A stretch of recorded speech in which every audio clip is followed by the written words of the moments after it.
landscape. It requires that you be physically fit to do work.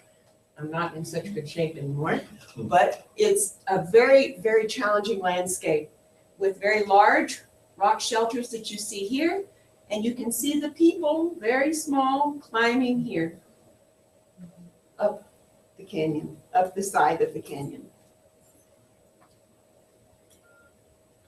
These rock shelters contain vast archaeological deposits in excess sometimes of 10 meters. They are the best preserved, or some of the best preserved archaeological remains or records of hunter-gatherer lifeways in North America. And it's on both sides that we have, both in the United States and in Mexico. This is, for those who may not know, this is Jean-Claude right here, who is a famous archaeologist, rock art researcher, who thinks that the Pecos River style rock art is, we say it in English, the cat's meow. How does that, do you all say the same thing? The cat's meow? No. It's, he likes it a lot.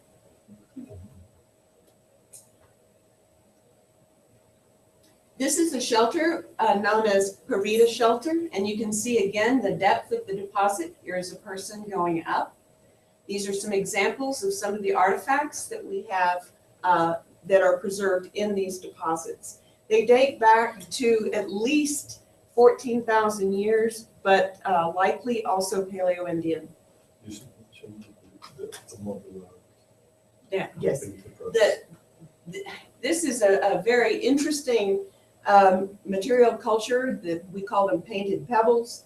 We have a profound number of them. I think one of my colleagues has now analyzed over 900 of these painted pebbles, and they often look very much like this. This is the view from inside the shelter I just showed you. And I've included it because I think it's important to understand this is the Rio Bravo. Well, actually it's Amistad Reservoir. And of course, this is Mexico, and this is a canyon called Parita Canyon. There are rock paintings in that canyon that have not been documented or investigated yet. Some of you may be familiar with the book by Solveig Turpin. She's done a book on the rock art of Coahuila, and it has some beautiful examples of Pecos River style rock art. Some of the figures are identical to the ones that I study in the United States. We have both petroglyphs and pictographs, but much fewer petroglyphs than we have pictographs. These are photographs from a site known as Lewis Canyon, and it's about 10 acres. I don't know how to translate that to hectares. Okay. It's like 300 meters by 50 meters. Okay. 300 meters by 50 meters. That is just covered, the ground is covered with these petroglyphs, but there are not very many of these sites that we know of. Most of the rock art that we have falls into one of these four categories: Pecos River style, red monochrome, red linear, and historic period. Today, we'll be talking only about the Pecos River style. These are very large murals in many cases. This is an example of just 10 meters of a mural that is 30 meters in length. We have 30 radiocarbon dates for this style. They range from around 4,200 years ago to 1450 years ago. So it's a long time that this particular style was produced. The paintings are done in four colors predominantly: red, yellow, black, and white. In this picture, you can see some intrusive art that's done in a brilliant orange. It's not a part of the original mural. If I forget anything, you say something. Okay. I've included this photograph so that you can get a sense of scale. These figures are often very, very tall. This one is 3.5 meters in height.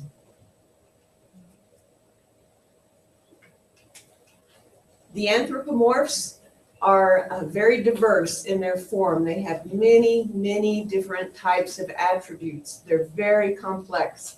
You can see here in these images examples of different types of anthropomorphs.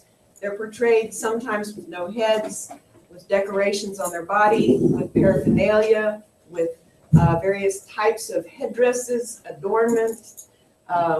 So much detail was given to these figures. In some cases, the artist chose to paint 3 fingers on one hand, 5 on the other, and 4 toes. Everything carries meaning with these paintings. Yeah. Okay, everything's okay. Everything's good? Yes. These anthropomorphic figures are joined by zoomorphs, as you see here. The predominant animals that we have portrayed in the art are deer and feline. This feline from Panther Cave is 3 meters in length, from its head to its hind quarters. Next to it, you see a deer image from a site called Mystic Shelter. This is very typical of the Pecos River style.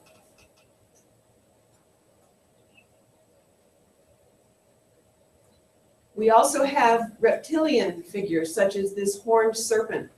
This rock shelter, these paintings have been dated to around 3,400 years ago. One radiocarbon date for this mural that dates to around 3,400 years ago.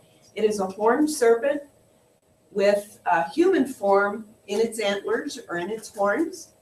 And it's very interesting because here is the end of the figure. Let me go back so this is out of the way. This is the tail, this is the head. Most of the tail has been lost because of the water seat. There's a water seat right at the very end of the tail of this serpent figure.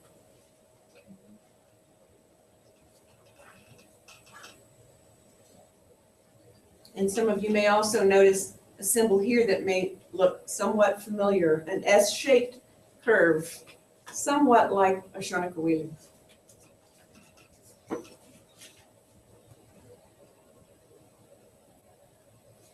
We also have figures that defy categorization at this point. They're not human, they're not animal.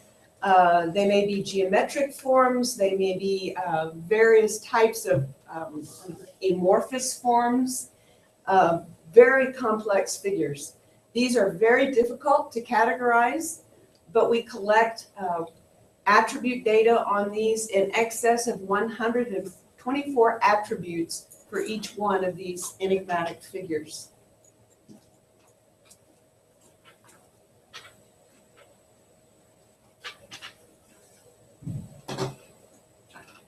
When I first started working in the Lower Pecos was a long time ago, 1989. I came to the Lower Pecos as an artist. I was working as a muralist at the time, and I just was wanting to see the oldest known art in Texas. And so I started studying the rock art of the Lower Pecos. And I think this was an important thing because I was accustomed to working at a very large scale. I was not immediately intimidated by the massive murals. And I think that that was a big help to me. But what I read in the literature was that these murals, that the rock art panels were just a random collection of images painted over hundreds and thousands of years. I saw compositions, but I was an artist, and I knew no one would listen to me as an artist. So I went to get my PhD in archaeology so that I could understand the language of the archaeologist and hopefully learn from them and also share what I knew as an artist. And as an artist, I also wanted to know, how did they do this? How did they make the paint? What did they use for brushes? How did they get as high as they did to paint some of these murals? So I did some experimental archaeology to try to replicate the paint.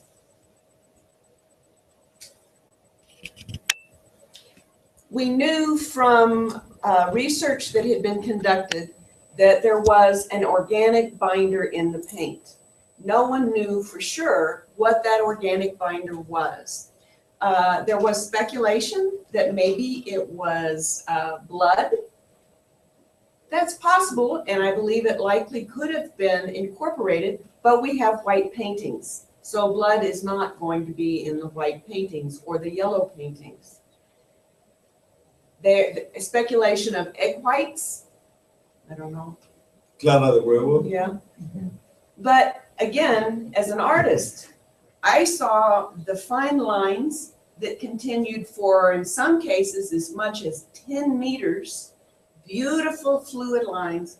I thought they must have had an animal fat, some kind of fat to use as a binder. So I began experimenting. We knew that there were mineral pigments, and we knew what the mineral pigments were. Hematite, manganese, different types of ochre. But again, what did they do after that? We knew they ground the pigments, but what did they mix it with? This is a photograph of a piece of pigment that was recovered from an archaeological site. And this is a big, big piece of pigment that was recovered from an archaeological site. Just incredible. The types of brushes that have been recovered from the deposits, these are replicas, but they're made with lechuguilla fiber, but also, of course, animal hair. And feathers. I think there could have been many different things that were used.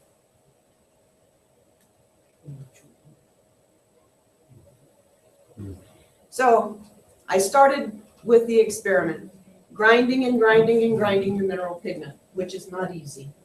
It takes a long time sometimes to get the fine powder that you have to get.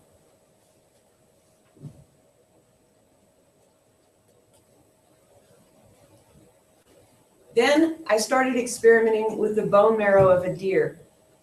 And it was, in ethnography, I knew that the bone marrow was very sacred and that there was, in the ethnography, evidence of bone marrow being used in the production of paint.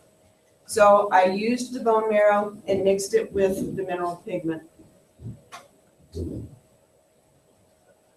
What that creates is a sticky mess, basically. It forms like a paste. So then I needed an emulsifier, something to thin the paint down. So my husband is a botanist, an archaeologist and a botanist, and he said, why not yucca, soap root? And I thought, of course. Again, it's a sacred plant. That makes sense. So I started processing the yucca. I tried many different things. Bottom line, all you have to do is pound it, you peel the root, pound it, put it in water, and then squeeze it into the paste. This is the mineral pigment and the animal fat, and it makes the most glorious paint that you can imagine. Silky, very nice paint, like what you see here.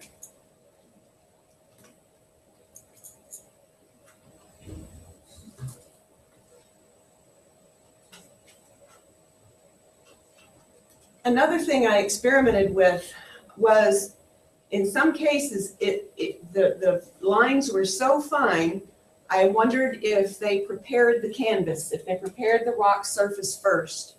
And so I experimented with different things. And the mucilage from prickly pear is incredible. It worked beautifully to prepare the surface before the paint is applied. Con la tuna, se preparó, se hizo una imprimatura, se hizo una imprimatura, sí. Yeah. So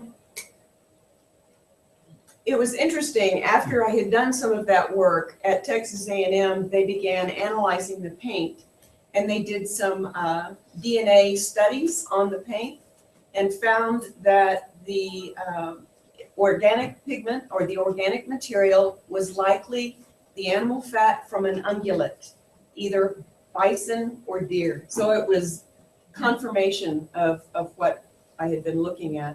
but this shouldn't surprise us. This is in ethnography, okay? So the pigments, the binder, the emulsifier, and a primer. There may have been many other things added. Some of the studies have found fragments of bone mixed into the paint, which I find fascinating as the possibility of why they may have included bone fragment in the paint as well. And it's not animal bone. These murals, as I said, are big. This is just to give you a sense of scale again. Some of you may know Kike. He came and studied with us. He's a student of Laura Solar. And some very, very large figures. This individual is 6 foot tall. 6'5". 6'5", so he is Very tall. 2.5 meters or so. This is a tall figure, and there are more paintings up above. Está más alto que tú, Andrea. Sí.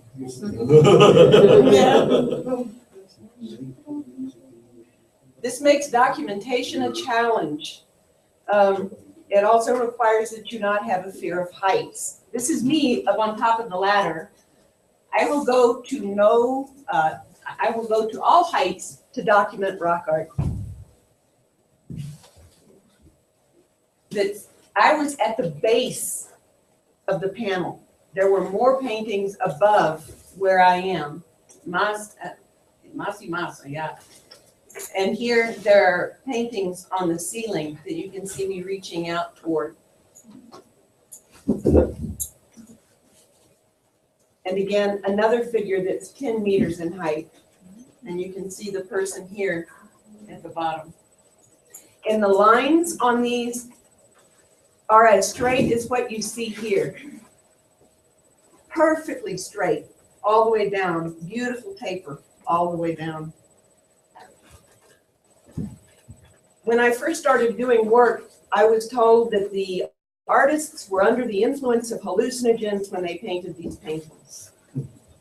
I think it would be very difficult to paint these paintings when you are stoned or high. En esa época prevalecía la teoría de estados alterados de conciencia y entonces imagínense aplicar eso. So obviously they had scaffolding. And I wish I had scaffolding when I was documenting the rock art, but it's not easy to get the scaffolding to the rock art sites. But that's what we need. I have a great appreciation for the artists of these murals. They have the different painting techniques, wet applied and dry applied, that you can see both in this slide. This is from a site known as Halo Shelter. This is an example, of course, of wet applied paint, where the lines are very fluid. And they also have dry applied. I'm beginning to suspect that in some cases, the dry applied is, they start with the dry, and then they add the emulsifier and the fat, and actually use the pigment that they've applied to the wall and turn that into the paint right on the wall in some cases. Another very interesting thing that we have are scratched and incised lines in the pictographs. At first, we thought that this must be vandalism, but it's not. We have it occurring on a figure and then more paint on top of the scratch.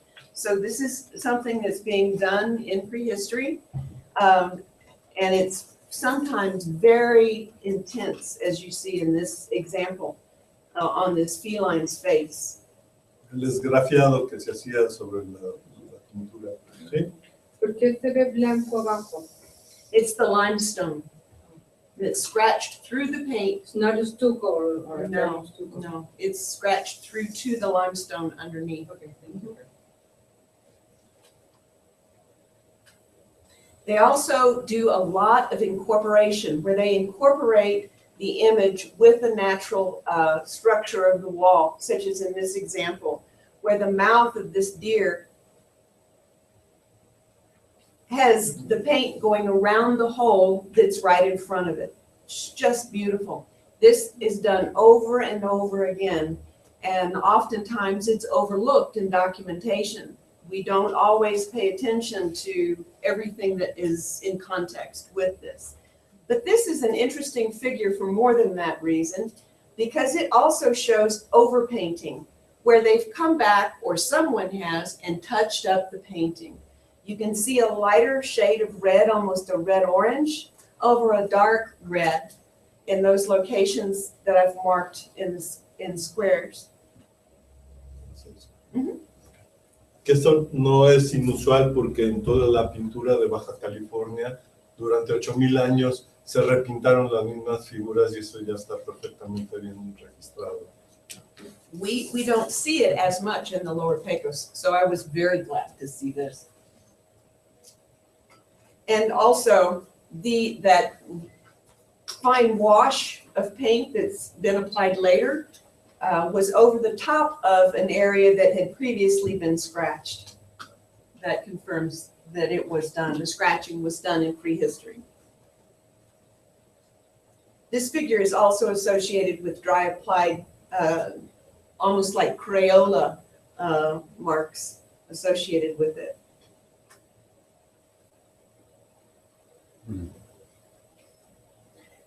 We have one example of a very large stencil. In this case, it is as though they made, cut out of leather or something, the form of the figure, and then sprayed the paint over the top. You can see in this slide here, this is the arm right here, and it goes down, and it has fingers that have been applied positive, but the body is negative. And it has paraphernalia associated with it as well that they did positive. If at any point this doesn't make sense, please say, explain. And I think, again, working as an artist has been a benefit because some of these very, very tall paintings, people have speculated that the artist put a brush on the end of a very long pole and then they painted the image. This figure that you see, this is a meter pole that we attached a scale on because it's so high up, we can't get to it, okay? But I want you to see how finely done this line is of this around this head. Look at that. That is exquisite. That's not done at the end of a pole. Incredible. It looks almost like they had some kind of a stencil or something that they were working from to make sure that they paid perfect attention to detail. Ask you, Dave. Yeah. Also, very difficult. We were talking about white paint earlier. You can barely see now just a fine evidence of a white line that goes around the outside of this figure's head.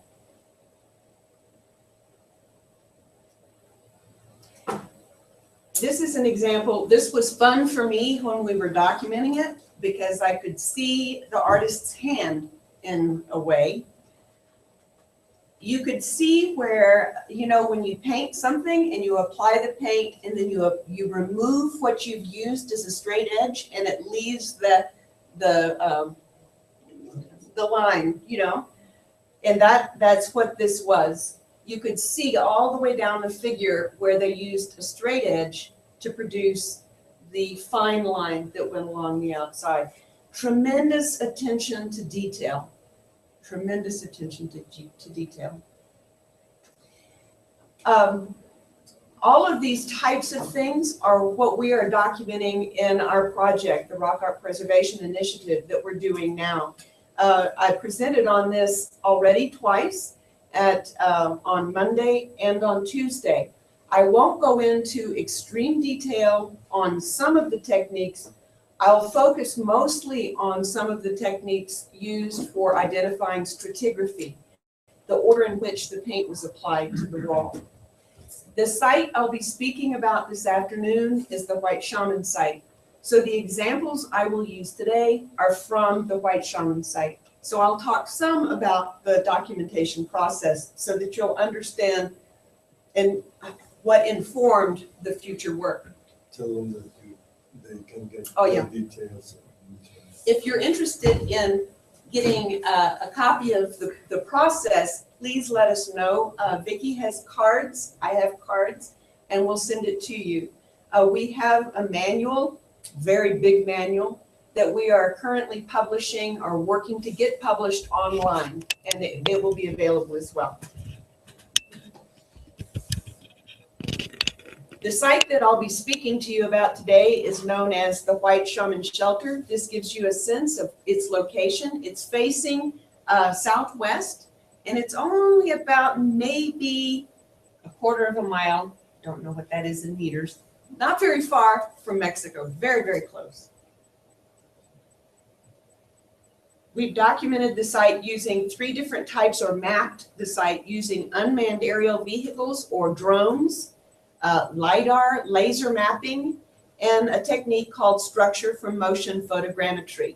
I won't be going into that discussion today, but if you have interest in knowing how to do 3D modeling at a low cost, please talk to us and we'll get you some information.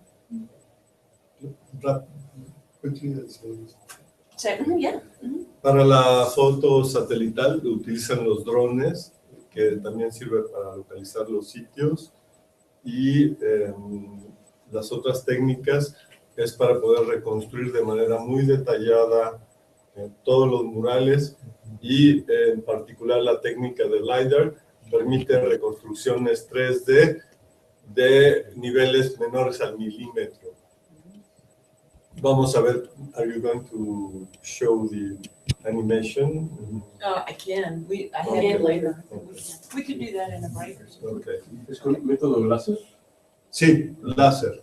Laser. Láser. Nada más que ese es el más caro. This produces very high resolution, very high quality maps that go down to sub-centimeter and in some cases sub-millimeter resolution. At the White Shaman mural, we've documented 42 anthropomorphs, 6 zoomorphs, and 62 enigmatics.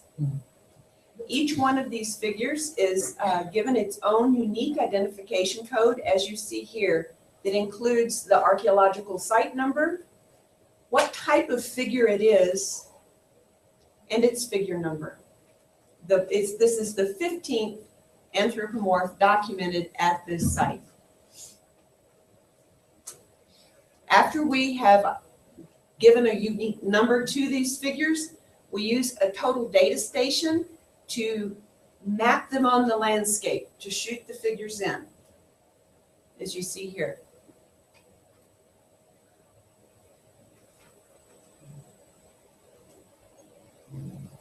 And we produce 3D models. This is an example of a 3D model that we then combine with the data from the total data station, so that, as you see here, each of these green points is the location of that figure in that mural. Those are then tied to the broader landscape, and we can begin looking at patterns across the landscape, locations of different figures and where they're located and what they are in association with.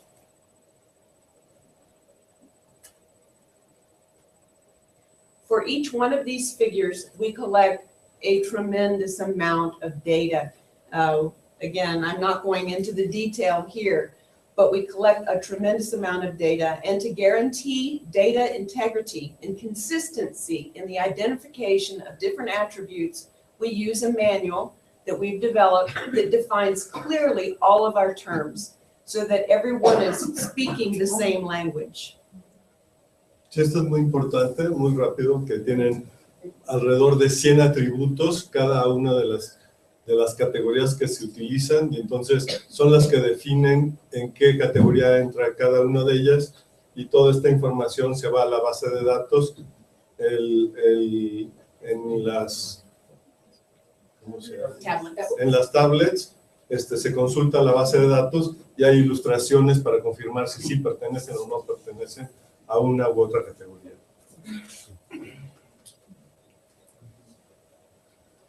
So this is a step that I consider to be crucial, because the analysis that you'll see next after this presentation depends on this type of data collection.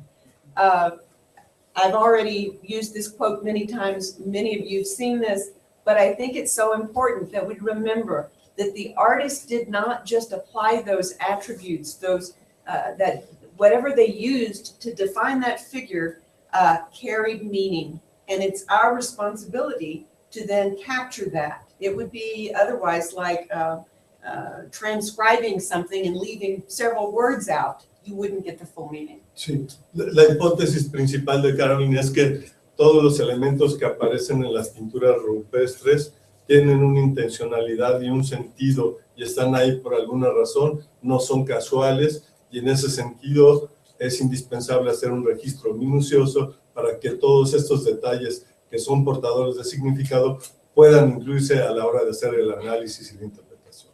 We have to assume this until proven otherwise. Hasta que no le prueben lo contrario, creo que no se lo han probado. We use different types of figure illustration, or have through the years, on-site illustration of a figure. Also, which is limited, it depends a lot on the skill of the worker. And when you're using volunteers, they don't always do such a good job. Light tables, like you see here, are a wonderful, inexpensive way to produce very good illustrations. But my second, maybe also co-best friend with the Dynalite, is this instrument that is a Wacom Cintiq interactive pin display, in which you draw digitally directly on the screen with the photograph, the digital image visible. And you do this in Adobe Photoshop or Illustrator, whichever is your preference. And you can then create layer by layer the image, color by color, layer by layer. It's wonderful. And it's a good way to keep history of a figure. For example, if Vicky illustrates an image and then I come along later and I see something different, her layers, what she's drawn has her name. I add my layer and it's got my name. And it keeps a history of different interpretations of what it is that's been seen. It's marvelous, marvelous. Esta herramienta es muy interesante y muy útil porque sobre la foto ya de alta resolución, en pantalla, con un lápiz digital, se hacen las calcas de elemento por elemento, y a partir de esas calcas se hacen reproducciones que pueden llegar a ser del tamaño natural y terminal, con todos los detalles incluidos, capa por capa, y cada uno de estos elementos entra a la base de datos que luego van a ver que está incluida en un sistema de clasificación estratigráfico. And this is a quote I think we should all live by. I have learned that what I have not drawn, I have never really seen. And that when I start to draw an ordinary thing, I realize how extraordinary it is, sheer miracle. I just think that's the greatest quote.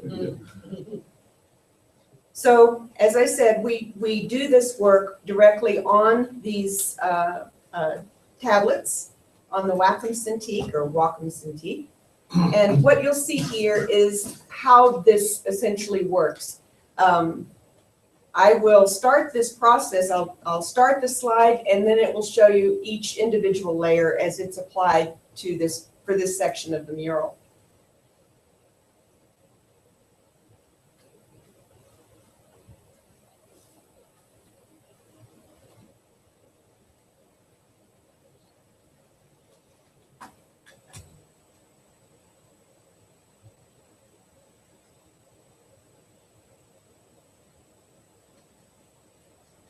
Y esto permite tener un análisis súper sistemático de cómo se dio el proceso pictórico.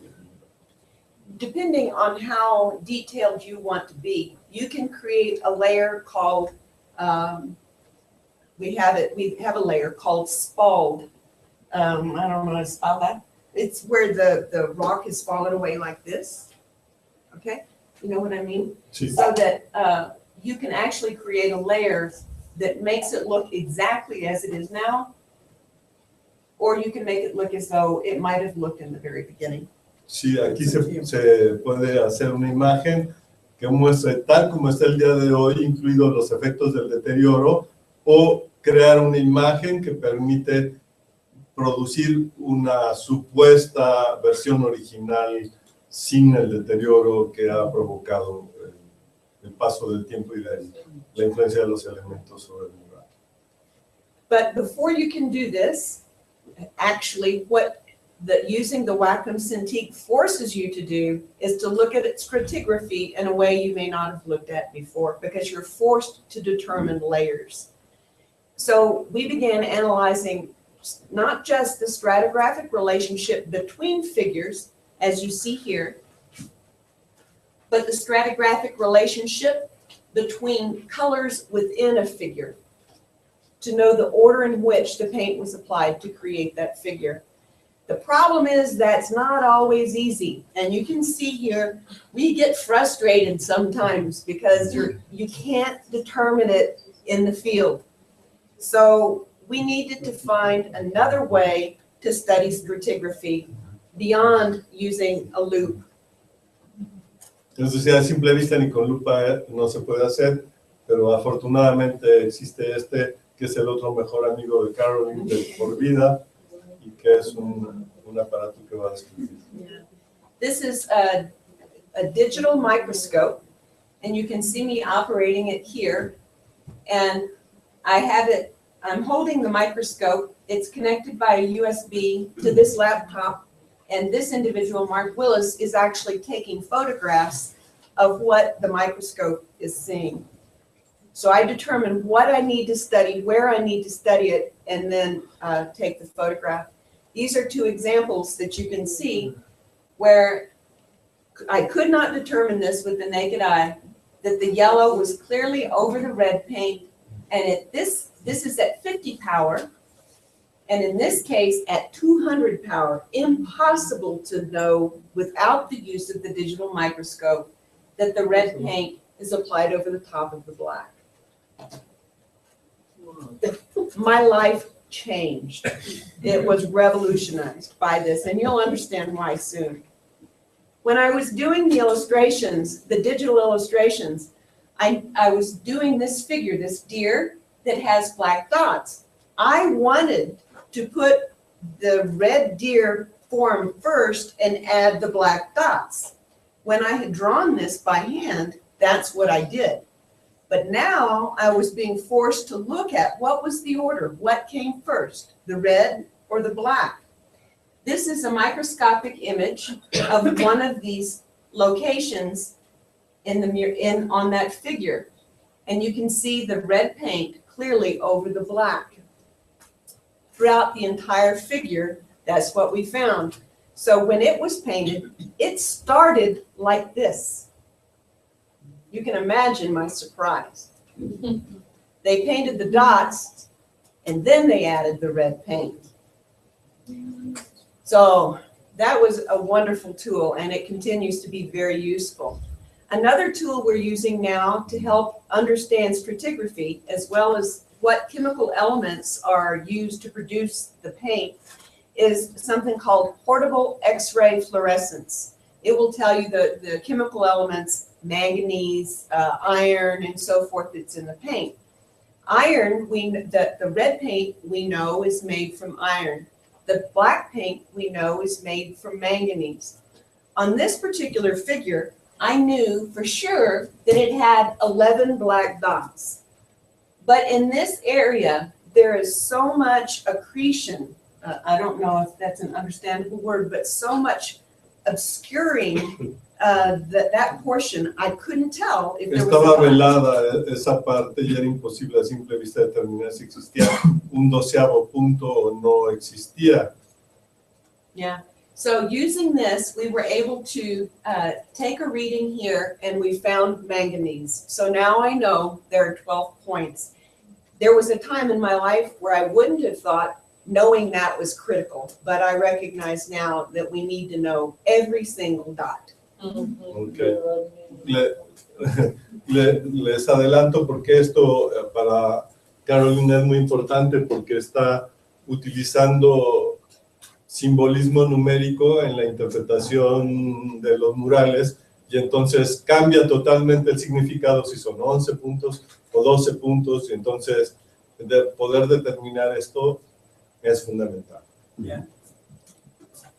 And the same thing with this. We have an antlered figure with black dots attached to its antler tines. I always, when I drew this figure, drew the antlers and then applied the dots. Well, guess what? The black dots were applied first, and then the red antler tines. So when this figure was painted, it looked like this to start with, and then they added the red paint. And interestingly, this particular figure is very complex. Using the dynolite, we were able to determine its relationship, this figure's relationship, with other figures, as you'll see here. So I'll show you the sequence that we found because this was astonishing. The mural in this section began like this, all black, only black first. Then the artist applied the red that's a part of the arch, and it covers the black. Then they applied the red that gives form to the anthropomorph, and the red goes over the top of the red arch and over the black of the arch as well. Then they applied the yellow paint, which fully sandwiched, integrated the anthropomorph into the arch. And last, they painted the white. So it's multiple layers. It's done in a very strict, rule-governed order in which they applied the paint. Lo que se descubre aquí es que había un canon perfectamente bien definido de cómo se debía proceder a la realización de las pinturas. I'll go through these slides fairly quickly. And if you want more information on this, please let me know. I use a software program called Harris Matrix Composer to diagram this stratigraphic data. This can be used for ceramics. This could be used for anything that you're studying that deals with stratigraphy. It's used for managing large-scale excavations, but I adapted it for use with rock art. And the idea behind this is you have to determine first what your least inclusive unit of analysis is. So for me, this figure that is composed of red, yellow, and black has 3 units of classification. His ID number, black, his ID number, yellow, his ID number, and red. These are each individual units, and they then go into the matrix as separate units.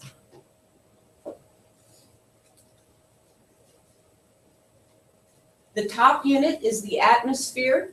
The bottom unit is the shelter wall. This, and then everything in between is the relationship between the atmosphere and the shelter wall. So in this case, you have this figure, A013, and we begin building the matrix. He is associated with this figure, this black figure here. The red figure is over the black figure in 2 places.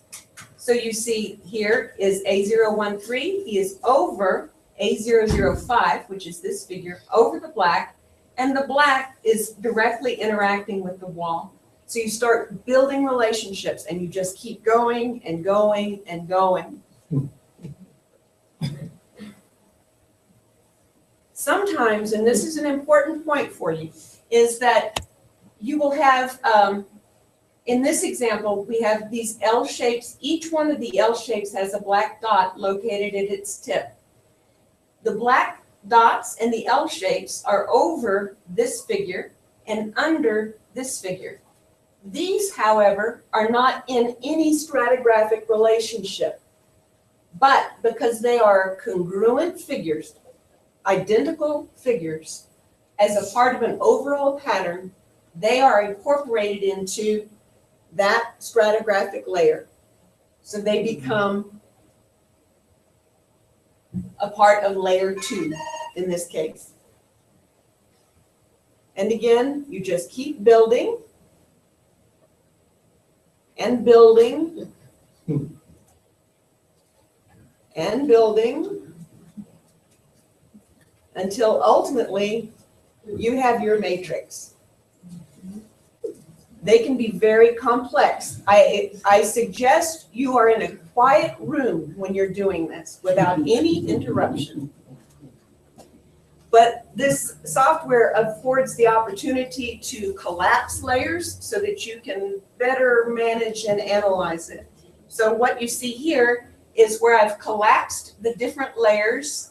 And what I found was that there are 5 layers of black, 6 layers of red, 4 layers of yellow, and 3 layers of white. But in none of those cases does it break the rule. Black is always applied first, with red, then with black, then red, then yellow, then white. You never have in this mural yellow underneath red or black on top of red. Amazing. So I went back, I've created the mural for the entire panel now, not just individual illustrations. This is what the mural looks like today. When the artists were there thousands of years ago, it would have looked like this, their blank canvas. So I'll start the sequence now, and you'll be able to see the order in which the paint was applied to the wall.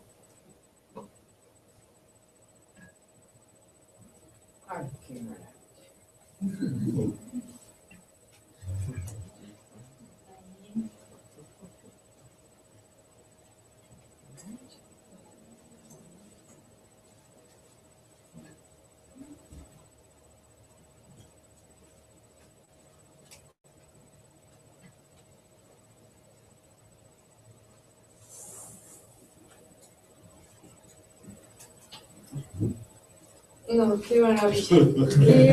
Muchas gracias, qué maravilloso.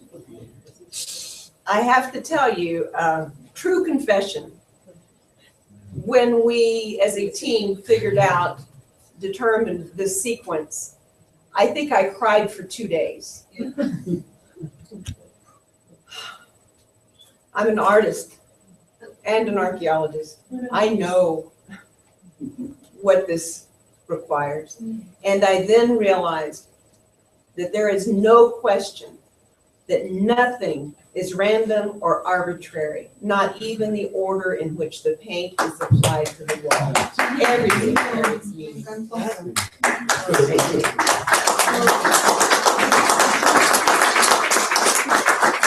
Aquí lo interesante es que desde el principio ella sostuvo que era una composición y los arqueólogos se burlaron de ella y aquí está. No. O sea, se necesita no ser nada más arqueólogo. Ay, gracias. You're welcome. So, if you want, do we want to take a 5-minute break?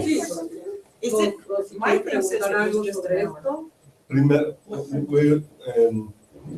it's okay. Sí, tenemos Okay. tiempo. Okay. Sí, ¿quieren tener una sesión de preguntas y respuestas sobre esta parte? Y luego pasamos a la segunda parte. ¿Quieren preguntar? O comentar algo, todo. ¿Quieren preguntar algo ahora? Pues yo creo que sí, porque luego y ahorita está como la emoción. Está fresco No, esto, ¿no? A mí me emocionó muchísimo. No sé si tenemos la luz, voy a preguntar a alguien. Nos vamos a un descanso, nos vamos a final. Oh, you want what happened? Sí, no, yo creo que si quieren, prendemos y hacen preguntas o comentarios. Cierren los ojos. 1, 2, 3.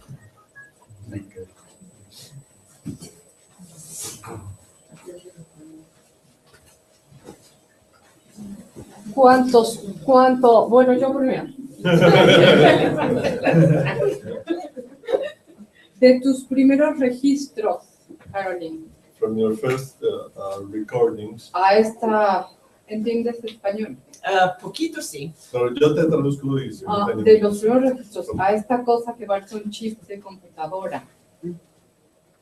Desde el 86 hasta la semana pasada. ¿Cuántos años? How many years have you been working since you became here? 26.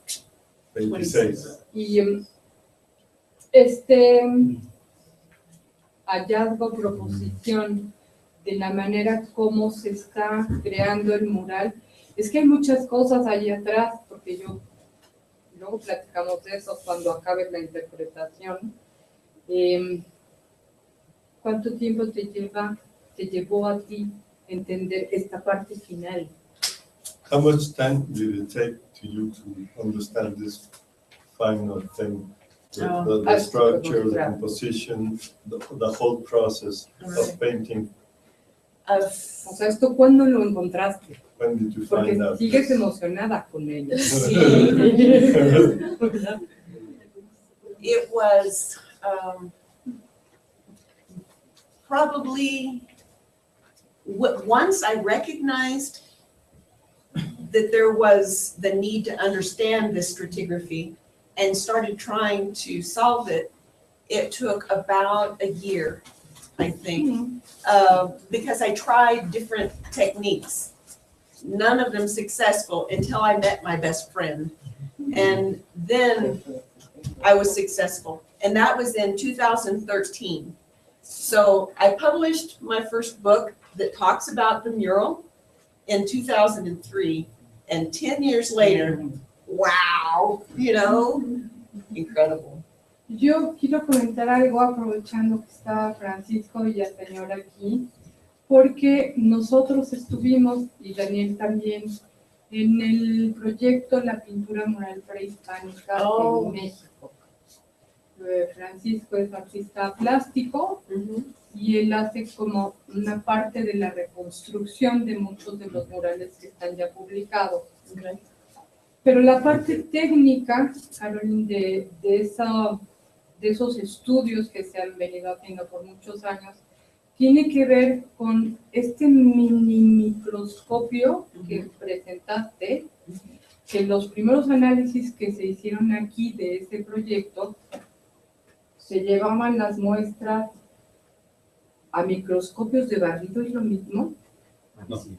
No es igual, porque las fotografías que se publican en los primeros libros son idénticas y te hablan de cómo se está usando los pigmentos y qué capas se pone una encima de la otra, y en los otros estudios qué minerales y qué es lo que está formando los pigmentos. Pero yo pregunto, ¿es más o menos lo mismo, pero ahora como las computadoras de hace 20 años y las de hoy? No. No. Carlos lo usa y él te puede explicar. Tú lo usas, ¿no, Carlos? Sí, el microscopio electrónico de barrido es una cosa que es muy sofisticada. Ajá. Y es para otro tipo de análisis. Este es un microscopio como cualquier otro, pero el chiste es que es portátil. O sea, que se puede llevar y es electrónico, puedes tomar fotos y videos, pero lo puedes llevar a campo y tiene una buena resolución, hasta 5 megapíxeles, pero tiene una limitación, digamos. Sí, solo es para aumentar tamaño. Sí, para ver de cerquita. Y el microscopio electrónico de barrido es algo mucho más elaborado para ver otro tipo de cosas, elementos, traza. Y esto no necesitas tomar las muestras en el otro no, sitio. no, La gran diferencia es no esa. Pero no te dice lo mismo tampoco.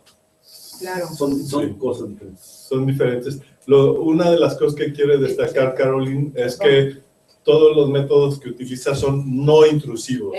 No intrusivos, no afectan a la pintura de ninguna manera, porque el principal objetivo es la preservación y la documentación es para que se preserve, a pesar de que con el tiempo se sigan deteriorando.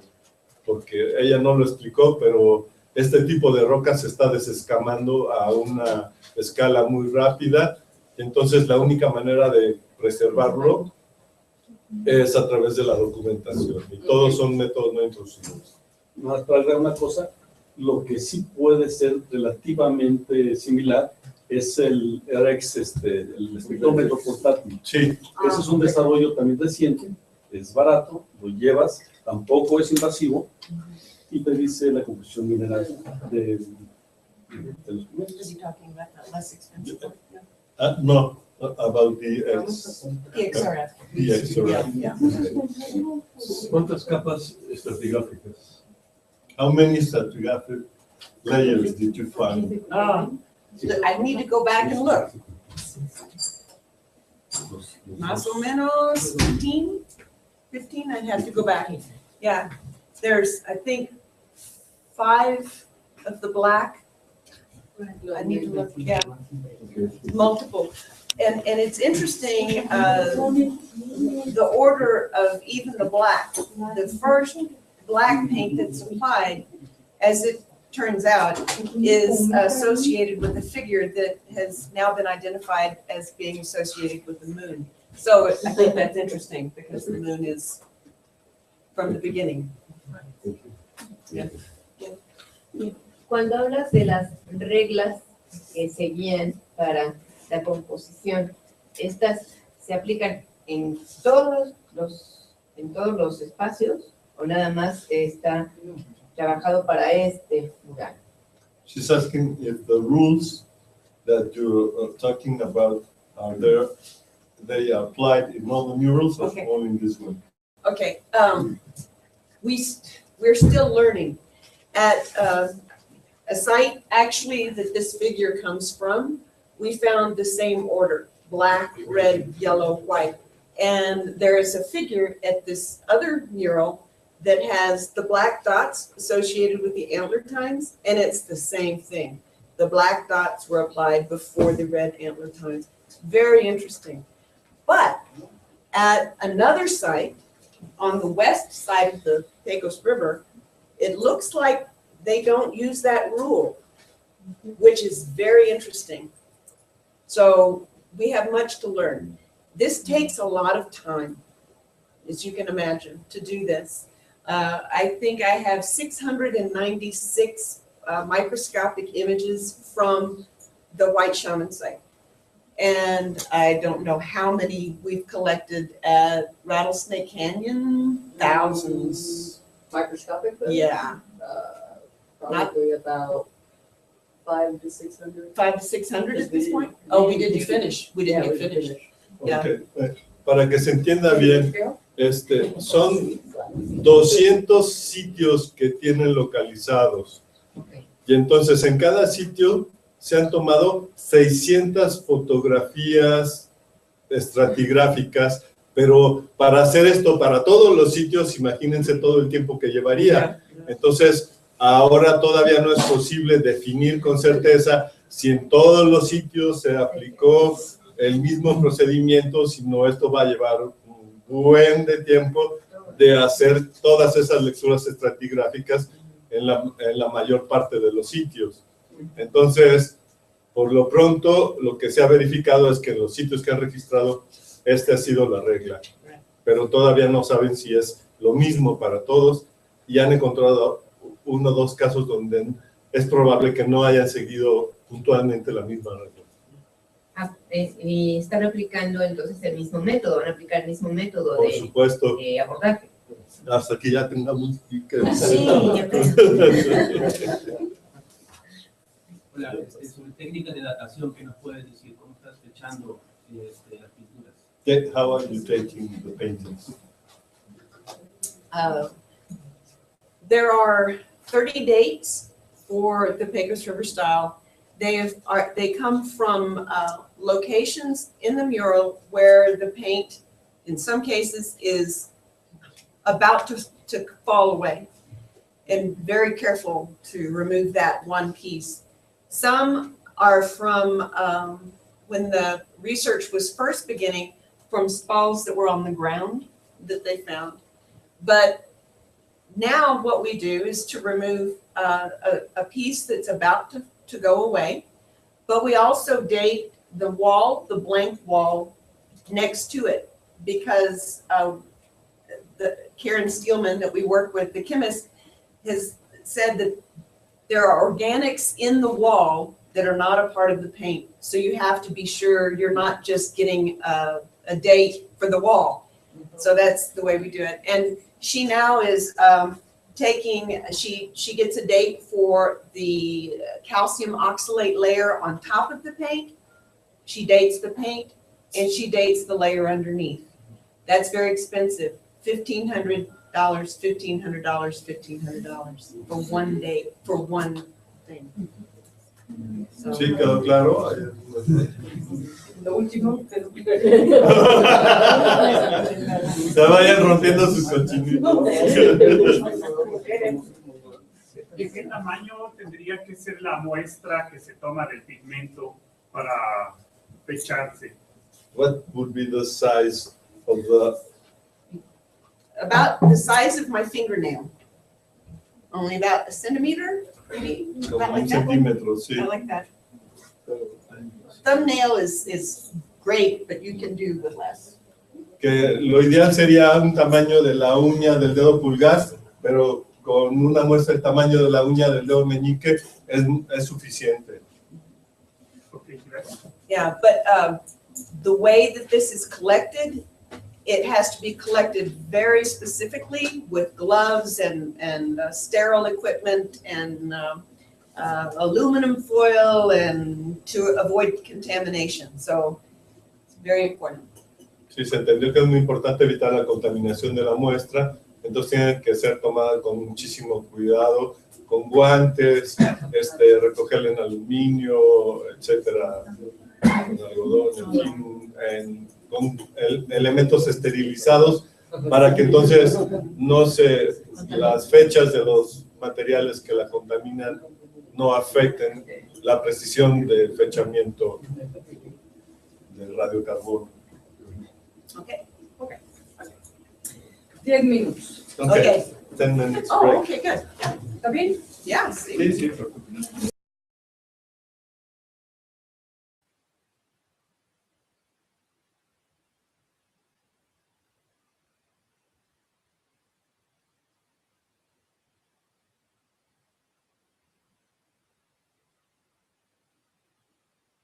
Landscape, it requires that you be physically fit to do work.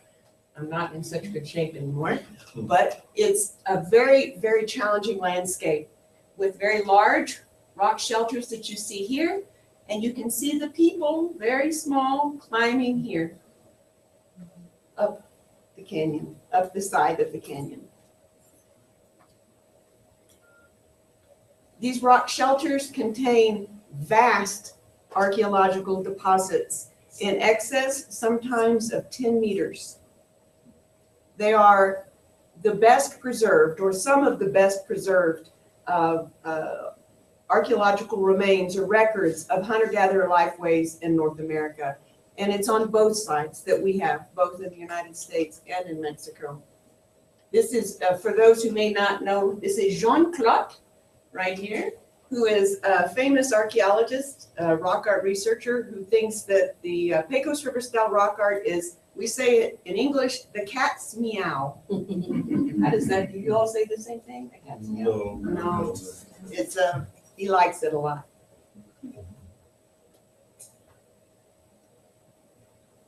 This is a shelter known as Parita shelter, and you can see again the depth of the deposit. Here is a person going up. These are some examples of some of the artifacts that we have that are preserved in these deposits. They date back to at least 14,000 years, but likely also Paleo-Indian. Yeah, yes. This is a very interesting material culture that we call them painted pebbles. We have a profound number of them. I think one of my colleagues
colleagues has now analyzed over 900 of these painted pebbles, and they often look very much like this.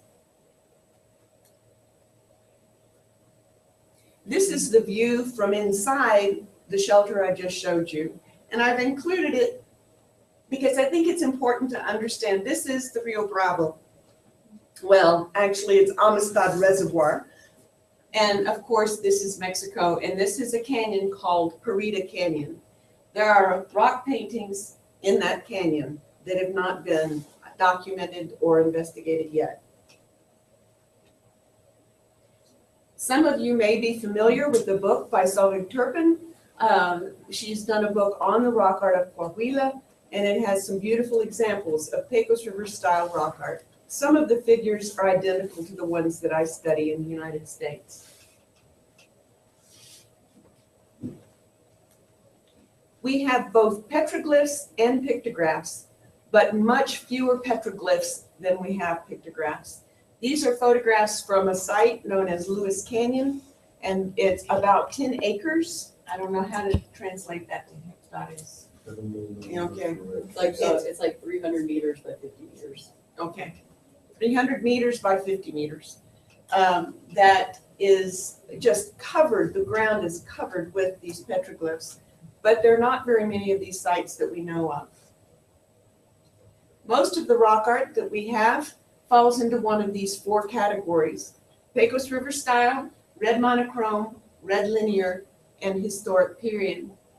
Today, we'll be talking only about the Pecos River style.